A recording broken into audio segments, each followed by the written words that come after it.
Hi, I'm back. I have a quick update video about fountain pens and inks. Some of you have watched my fountain pens for newbies and inks for newbies video. This is an update to both of those because I have changed my mind about some things. When you first get into fountain pens, you make some purchasing choices that you wouldn't make later probably, and that's okay because you learn that way and you find out what you really like. But I made some suggestions in the last video that I want to revise because I would not make them again today. So in my last video, I believe that I recommended the Lamy Safari. Yes, I know I say it wrong. Don't contact me. I get it. But that's probably not going to change. I was trying to show you the brand. There it is. Lamy. These come in a variety of colors. They come in all sorts of colors. And black as well. They come in different nib widths. You're not going to be able to see that, I don't think. This is the 1.1 nib, which is an italic nib. And they're good value for the money if you like them. I have decided that they're not my favorite thing, and what I'm going to do is take mine, I have 3 of them, and I'm going to put italic nibs on the other 2 as well and use them as calligraphy pens because I have since got a couple other things that I really think are better values for the money, fountain pen wise. If you like the style and they really turn you on, or the colors turn you on, there's nothing wrong with the Lamy. But it would not be my first choice. If I had to purchase these over again, I would not do it. So that being said, it's not a bad pen. I'm not saying that. I'm saying that my tastes have changed, and if I had known then what I know now, I would never have spent, you know, they're around $30, and then you have to buy the converter, so somewhere around $35, $36 plus shipping if you buy them online. Excuse me, unless you get it at Jet Pens, you get free shipping, but still, it's a $30 pen. $35 if you have to pay for the converter. I would not spend $35 on these again. If I had it to do over again, what I would do is I would buy a Pilot 78G. These are $12.88 on iSell pens, and whatever I tell you about, I will also link for you down here so you can find the stores easily. These are cheap plastic. It's a $13 pen. Plasticky, excuse me, very, very light. They have a twist cap. This one has got the broad nib or stub on it, and it's a really delightful little nib. These are not that easy to find. When you find them, they're generally in the neighborhood of $25. iSell Pens has them on an excellent price right now. They come in a fine, medium. I think it's just fine, medium, and broad. The broad is an excellent introduction to italics, and I have Noodler's L. Lawrence in here right now. It's working really, really well. But I would buy a couple of these, and I would start with these. Excuse me. They do have a strange converter, and I'll show you that, but once you get the hang of it, it's really not a big deal. So the pen body just comes away from this section. They call this the nib section, this here. Okay. Those of you who already know about fountain pens, just, you know, bear with me because I know you know all this. This is a squeeze converter. So there's a sack in here, right here. This is a gray rubber sack, and I will try not to squeeze stuff on my computer. And you just squeeze this to expel the ink. You can pull water up in it, expel it, pull water in it, expel it to clean it. Then you pull ink up the same way. It comes with a little insert that tells you how to do that. Not my favorite filling system, but for $13, I live with it. The nibs are so good that it's worth it. And for $13, it's a really great way to try a fountain pen, see if you like them. They can be beat up. They can be tossed in your bag. You don't have to worry about scratching it or anything. I mean, it's probably going to get scratches. Mine doesn't have any yet. I don't try to abuse my pens, but, you know, things happen and you drop them and whatever. You drop it, somebody swipes it, you lose it. It's not going to break your heart like it will with even a... You know, I'd be upset if I ruined a $40, $50 pen. I'd be devastated. So this is a Pilot 78G. It's a fantastic little pen. They come in green, red, a turquoise color, kind of a teal color, and black, red, green. The forest green that I have right here, which you can't really tell is forest green. It's lighter than what it's showing on my camera. I don't know what I just said. They come in 4 different colors. Check out iSell Pens. I'll put the link down here for it. Excellent beginner pen for the money. If you're already into fountain pens and you like italics, or you want to try something different, or you want to try a Japanese nib and you haven't gotten into them, these 78Gs are fantastic. I really like them. These are well worth having 3 or 4 of just to toss in your purse. The italic nibs are fabulous.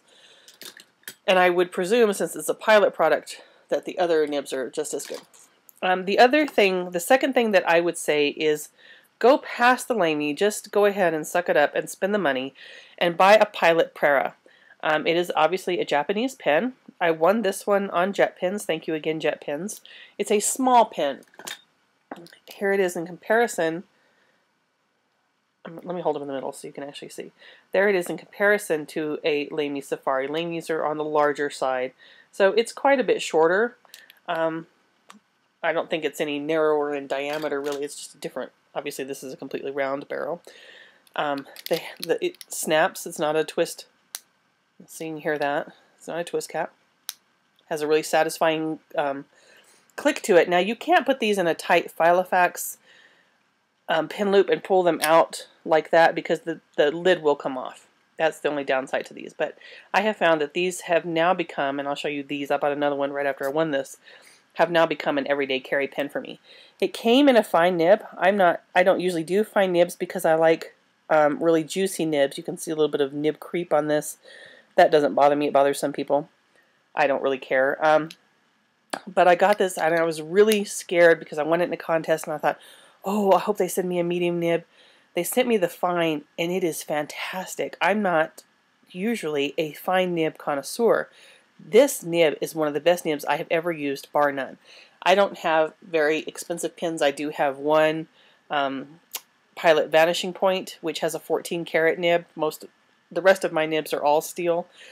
The Pilot Prera, has even more spring than that Vanishing Point. It has spring to the nib.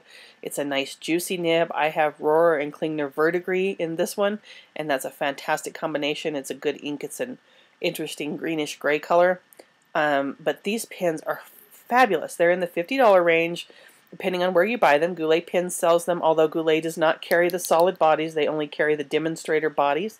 The demonstrator bodies have a different color right here and right here on the cap. This part is different color. This part is all demonstrator, although the cap is lined with a white piece of plastic, or they've done white inside the cap, so it's not completely demonstrator. The solid ones do not come with a converter. The demonstrator ones do come with a converter. Both Jet Pens and Goulet has them. Only Jet Pens that I have been able to find carries the colors in them. They carry them in fine and medium nibs. If you like medium nibs, I wouldn't hesitate to recommend those. I wouldn't mind having one in a medium just to have a little wider nib. These are fabulous. You can even write on Filofax paper on these. And I kid you not, let me just show you really quickly. As some of you may know, some of you may not, because you may not be Filofax folks. The Filofax paper is traditionally really, really, really horrible paper. It's very, very thin. It's really junky. But I'm going to write across the top here. I'm going to write Pilot Prera.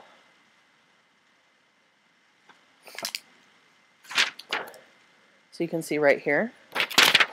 Turn it over. There's absolutely no bleed through at all. There is a little bit of ghosting or show through. No bleed through. So the fine nibs you can use in your Filofax, and you can use it on all kinds of paper. If it's cheap copy paper, you might find more bleed through and more feathering than you will. But they sent this to me, and I absolutely loved it. I was kind of concerned at the beginning because it was so small. I'm not a big fan of particularly small pens. But the nib on these is just amazing and unbelievably has some flex to it. So I'm telling you, just bypass the Safari, bypass the junk, go straight for either the Pilot 78G or go straight on up and break down and spend the $50 and try a Pilot Prera. I don't think you'll be disappointed. I liked it so much. Immediately the next week I bought another one. It is not that yellow. It is more of an android green. I wish you could see it because it is green, green, green. It is not even that yellow. That's so weird how some things show up really dark and some things show up really light. Also bought it with a fine nib. It has Iroshizuku Tsukiyo in it. You can also see the nib creep on this. That bothers some people. It's just never bothered me. It's one of the hazards of using fountain pens. I don't mind it. Again, that nice satisfying click to your cap. Very, very, very nice pens, worth every single penny.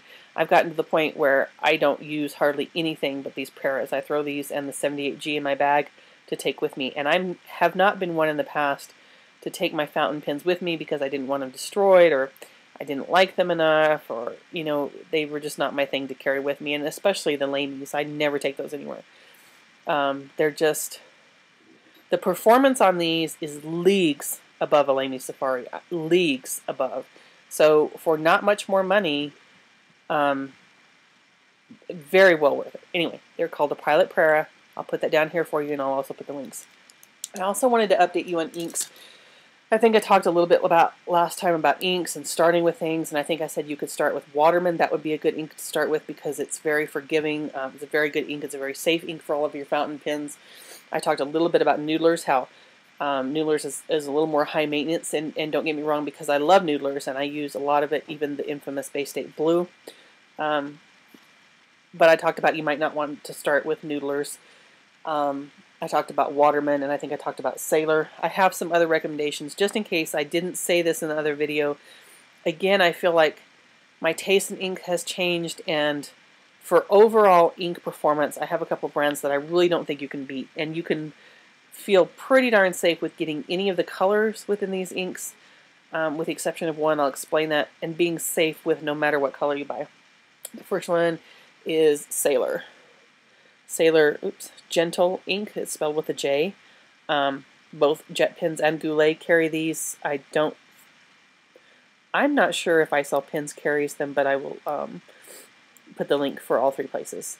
This is the blue black, and if you like blue blacks, this is one of the best performing blue blacks I've ever used. It's a beautiful color.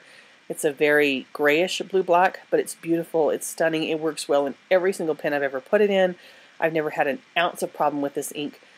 This is a competitively priced ink. I think it was about $12 or $13. This was not an expensive ink, if it was even that much. This is not an expensive ink. They make several different really compelling colors. They make a really lovely orange, a lovely kind of Merlot colored ink. Not that dark though. It's called Grenade. It's kind of a purpley pink. They make a blue and then a kind of a purpley blue. Several different of the Sailor Gentle inks. These are fantastic. A really good bang for the buck, and I don't think you can go wrong with any of the colors in Sailor. But the blue black is the only one I have, but this is one of the very few inks that I use as an everyday ink. The other one is Platinum Blue Black, and then I use a couple Noodlers as everydays, but like I said, I have no problem with Noodlers. They're just more high maintenance. But for everyday low maintenance, just general inks, I don't think you can beat Sailor. The second one I'm going to mention with a caveat is Diamine. I have not yet gotten a bad Diamine. I know that there are, I think some people say it Diamine. I say Diamine. It's okay. I know that if you check like Fountain Pen Network and some other places, there are a few Diamines that are a little more stubborn, a little more high maintenance, and there is one that's an iron gall, I think. I think their registrars is iron gall. So Diamine with a caveat, okay? So you might want to, if there's a Diamine color that you love, Google it and see. I have not gotten a bad one. I have Twilight and I have Teal. I've used Merlot. I've used Grape. I have a bottle of Merlot on order because I loved it so much. But Diamine, by and large, is a very well-flowing, well-behaved ink. And they're a pretty good value for money. I think they're like $12.50-ish, $12.75-ish. And they come in these 80 milliliter bottles, so that's a pretty good deal. The bottles are ugly, the boxes are worse. What can I say? Oh, another neat thing about the Sailor, and I can't show you this here, but probably on Goulet, Brian Goulet probably has a video about it. Inside the Sailor bottle is a little plastic cone to help you with filling. So let's say that your bottle's getting really low. You tip the bottle upside down, back up, it fills that cone, you can fill your pen with it. So when your bottle's getting low, that's the next best thing to those really neat Waterman bottles. So that's really helpful. The Diamine has nothing like that. I'm also going to recommend something else. It's a huge jump in price, but just like Sailor, not a bad ink in the bunch, even if it's a color you don't particularly like. It's made by Pilot or Iroshizuku. Or Namiki is what I want to say. It's a Namiki ink, I think, but it's Iroshizuku. Pilot is the company. If you can't tell, I really like Pilot products. I don't work for them. All of this I've paid for myself. This happens to be Suki-Yo, and it's a blue-black, naturally. But I have tried many of the Iroshizuku inks, and not one is a bad ink. There might be colors that you like better than others, but they all behave very similarly in their characteristics, just like the Sailor inks. very well behaved. They're very free flowing. If you have a vintage pen, be a little careful with Iroshizuku. It could be too free flowing for the vintage pen. But if you're new to fountain pen inks and fountain pens themselves, Iroshizuku is an excellent choice. It is not cheap ink. It's $28 a bottle. I'd like to tell you where I got this, but I think I bought this on JetPens because I was ordering other stuff. So it's not cheap ink. It's not. But it is really well worth it. And, you know, to find an ink where you know that you can buy any ink in the lineup and know that it's going to perform well is worth that money. The bottles are beautiful. Another nice thing about the bottle is that they have this little indent in the bottom, so when the ink starts getting low, you're going to be able to stick your pen all the way down in there and still get a fill. So they're well designed. They're gorgeous. You're paying, I'm sure, a premium for the bottles of ink, but this ink is really well worth it. It's good stuff. There's not one that's I think is not one that I've tried that behaved any differently than the others. All really well behaved, all good stuff. So my recommendation today is to say, if you want to get into fountain pens and you want to try them, go buy yourself a Pilot Prera and get a sample, or just find a bottle that you love. You can always unload the bottles, guys. People are always willing to purchase even used bottles of ink. It's okay. You're not going to get what you paid for it out of it, but you can still sell it. It's not a big deal. Or you can make a fountain pen addict really, really happy by sharing the wealth. My recommendation today would be to go and get a Pilot Prera with either a fine or medium nib, whatever body color, it doesn't matter, that means nothing, or the demonstrators, and a bottle or a sample or several samples of Iroshizuku. And that would be my recommendation, because you're not, I feel confident that no matter what color you get, no matter what nib you get in a Pilot pen, in a Pilot Prera, in the Iroshizuku ink, no matter what color, no matter what nib you get in the pen, you're going to be really happy with the performance. And I feel confident in saying that. With the Lamies, I would say that, you know, you might get a good one, you might get a dud. I feel pretty darn confident in saying that with the Preras and with the Iroshizuku ink, you're going to be very satisfied with what you got, with what you purchased. Okay, a very long video. I'm sorry. I can't seem to make them under 20 minutes these days, or under about 20 minutes. I apologize. If you sat through it, thank you very much for watching. As always, if you have any questions or comments or whatever, let me know. Thanks so much for watching, and see you soon.